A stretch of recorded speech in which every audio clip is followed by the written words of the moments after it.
Who would you say inspires you the most, and why? One of the people that inspired me a lot is actually a guy called Rory Sutherland. He's a British marketing philanthropist, a genius, almost philosopher, if you will. If you watch some of his YouTube videos, you will be quite impressed. He has a lot of really interesting ways of looking at marketing.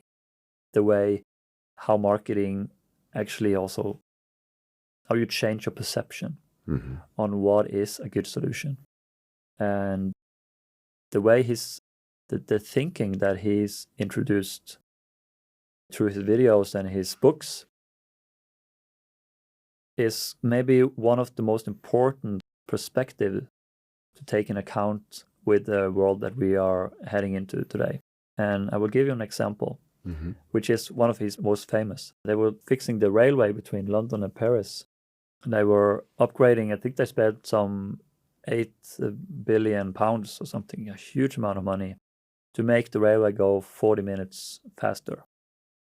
And everyone was like, how do we solve this? All the technical issues and problems. And that was like, everyone agrees on that if you want to spend that amount of money, it has to be because you need to save time. But his way of thinking is that you have the technical solution and you have the financial solution, but you have another solution that people don't often think about, and that is the psychological solution. And that is rarely taken into account when you're working on huge infrastructural projects or even projects within your own company. And the psychological solutions, those are the solutions that create feelings, for example. Like I told you about FOMO. He said about that railway project, if you change the perspective and looking into like a psychological solution to this problem, the problem is not necessarily that the duration of the travel is too long.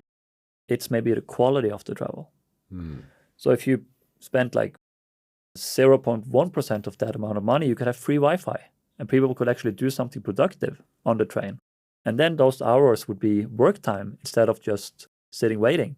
Its most controversial solution is that you can spend 10% of that money and you could have like all the greatest supermodels in the world going up and down the aisle and serving like free champagne and caviar or something to all the clients. And people would ask the train to slow down.